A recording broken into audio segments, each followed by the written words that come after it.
नमस्कार मित्रांनो, जय महाराष्ट्र. महाराष्ट्र राज्याच्या राजकारणातून सर्वात मोठी राजकीय घडामोड जाणून घेत संपूर्ण अपडेट.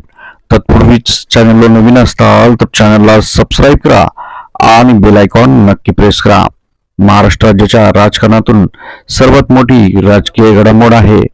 महापालिका निवडणुकीचा रणधुमाळ आता संपलेला आहे. मतमोजणीला सुरुवात झालेली आहे. याआधी एक मोठी बातमी समोर येत आहे.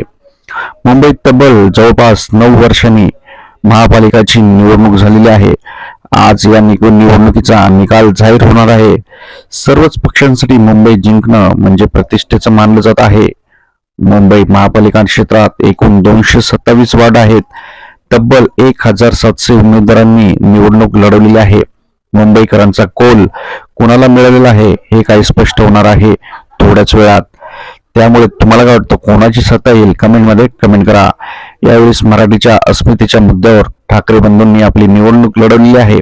त्याचप्रमाणे महायुतीने देखील जोरात प्रचार केलेला आहे. काल तुम्ही एक्झिट पोल पाहिले, त्यामध्ये जवळपास महायुतीला आज स्पष्ट बहुमत दिसत आहे आणि ठाकरे बंधूंना ज्या काही जागा आहेत 7 ते 70 दिसत आहेत. याबद्दल आपलं मत काय, कमेंट करा. आणि कोणाची एक हाती सत्ता येईल आणि कोणाला जास्त सीट येतील कमेंट करा. व्हिडिओ आवडल्यास लाईक करा. वेगवेगळ्या अपडेटसाठी चॅनलशी कनेक्ट राहा. जय महाराष्ट्र.